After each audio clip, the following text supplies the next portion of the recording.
Hi everybody, Sarah, also known as Weight Watcher Cape Cod Woman, and Pearls of Wisdom and Food on Facebook. So, this is part 2 of the 4 fantastic fat foods. This is 4 more fantastic fat foods. So this would actually be number 5. And this is from Jimmy Moore, who has a blog on Livin' with an apostrophe after the N, La Vida Low-Carb. And that is his blog, okay? And you really should hear him just to get the accent because it's just so charming. I love Southern accents. Just saying. So anyway, the next one on the 4 more is bacon. And that bacon is 69.5% fat. And he says, I don't have to convince anybody how good bacon is, right? And so he strongly suggests that you get your bacon from pastured pigs, which I've been able to do. The BJ's uncured Vermont bacon, they didn't have it the last time I went to BJ's, so I don't know if they've just decided not to carry it or they just ran out because it was such a big seller. But I do know that my organic farm that features heritage pigs offers the organic bacon. So, and I have a pound in my freezer from them, so I know that I can always go back and get more because there's nothing like uncured organic bacon. There isn't. If there is, let me know. Google me, email me, Facebook me. So anyway, bacon. Bacon goes well with everything, and I've been making my little egg cup for work, and it is divine. It is one organic free-range egg, and it is lightly scrambled, ever so lightly, very, very wet. And I put half on the bottom. First I spray coconut oil on the bottom of a little Fiesta jar, like little soup thing. And so half of the egg mixture goes there. Cat moment. Half of the egg mixture goes there. And then I put a layer of the steamed broccoli and 1 strip of the organic bacon cut up into little bits. And then a layer of avocado if I have one that's ripe. And I currently don't. Hoping for one soon. And then the rest of the egg layer. And then a half an ounce, I might beef it up to a full ounce, depends how hungry I am each day. And because it's raw and unpasteurized, I don't want to reheat it or heat it. So when that comes out of the oven, and I put it in at my job in the oven real low, like 195 yesterday, 200 on Monday, for 20 minutes or so. So it doesn't dry it out one bit, and it just makes it just ready to num. And then I cut the cheese up and kind of, poke it into the egg mixture.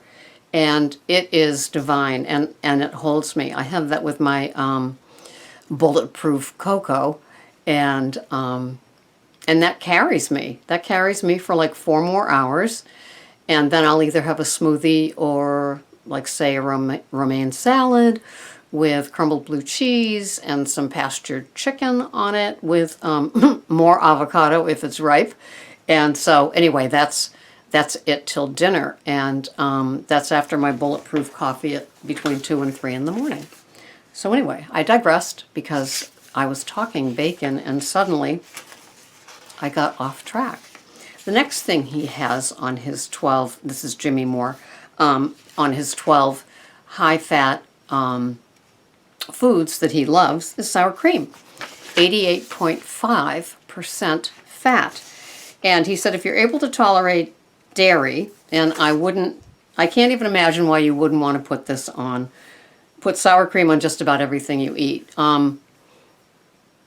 He says it's a rich source of fat. He's put it on top of eggs, steak, and even vegetables. Well, I prefer it on my once-a-week baked potato on Saturday night with my grass-fed organic ribeye steak.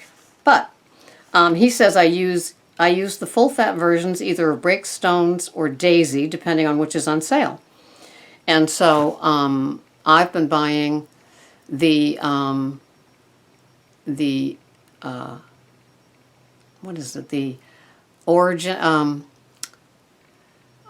Organic Valley full fat sour cream, or the organic full fat sour cream from Whole Foods. I guess maybe that is it. I know that we like the Cabot, which comes from Vermont, so I don't know if it's available everywhere from where you may be listening, but we like the Cabot full fat. It is very good. Next on his list is ground beef, and 70% ground beef, and he says it is 59.5% fat. And of course, you know, if you go into the stores, the lower the fat, the higher the price, and the more they have offered, right? So the best I can seem to do is getting this grass-fed. It's in backpacks, and I think it's 85-15, maybe 80. And so the higher the fat, I know you're surprised, the higher the fat, the better it is for you if you're on a high-fat, low-carb diet. Now, if I was to have this, I would have the patty. I would have like a 4 or 5 ounce before cooked, because the fat makes the ounces less. So I would have probably the 5 or 6 ounce burger on the grill. And Greg just puts, you know, a ½ inch of his provolone or cheddar or some sort of cheese on top. And I put nothing. So I don't put the cheese on top of it, but I love my burger. I love it very, very rare, very thick, very rare, warm center. So, and I only buy the grass-fed burgers now. And so they seem to be buy one, get one free at my local store. And that's what I do. One in the freezer, one for dinner. And finally, the number 8 or number 4 for this 4 more fabulous, fantastic fat foods is full fat cheddar. And he's got it at 74% fat. And he loves his cheese. And when I was listening to him today, he was saying, you know, there is no box for him to put in. He was talking to Abel James, who was the fat-burning man. And the two of them were talking about their love for dairy and their love of cheese and other dairy products besides the grass-fed butter.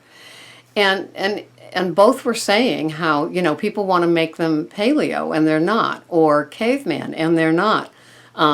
They like protein, but small amounts. They like high fat. They love their vegetables, and they love their cheeses and their other dairy products. And that works for them. Their tummies aren't intolerant of dairy, and so they enjoy it. And that's where I'm at as well. I enjoy my dairy, and I don't want to be put into the box of what type of person, what type of food plan I'm on. It's working for me. It's high fat, low carb, medium protein, you know, small animal portions of protein. And the high fat comes from the oils and things like that, the avocados, the eggs, and so forth. So what does he say about cheese?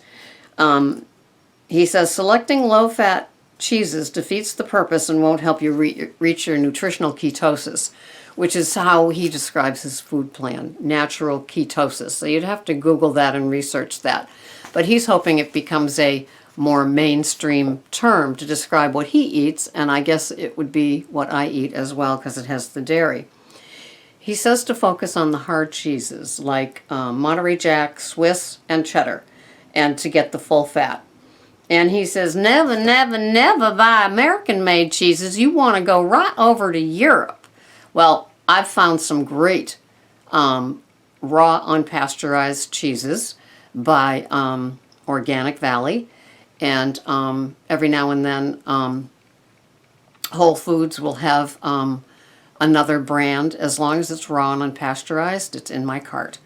And so that's what I believe in. The probiotics are in the raw unpasteurized, and it does not affect my tummy. So I'm not eating it crazy amounts. I mean, I never have more than an ounce. Usually it's just a half. Sometimes it's 3/4. But that's what I have. And I want the probiotics from that. I want the probiotics from the kefir, full fat, in my smoothies. And I want the prebiotics in green, solid green bananas that I peel and freeze to put in my almond butter banana smoothies with the coconut oil. So anyway, those are the middle 4 of the fantastic 12 that I will be talking about for the full fat foods that Jimmy Moore eats and Sarah does too. How about you guys? So anyway, I hope you have a wonderful day. This was a 2 taping video day. Do you believe it? And I even kind of changed outfits. I changed bathrobe. Have a wonderful day. Full fat, the way to go for me. Welcome if you're a new member of the tribe. Sorry to see you go if you were hoping for something a little bit different.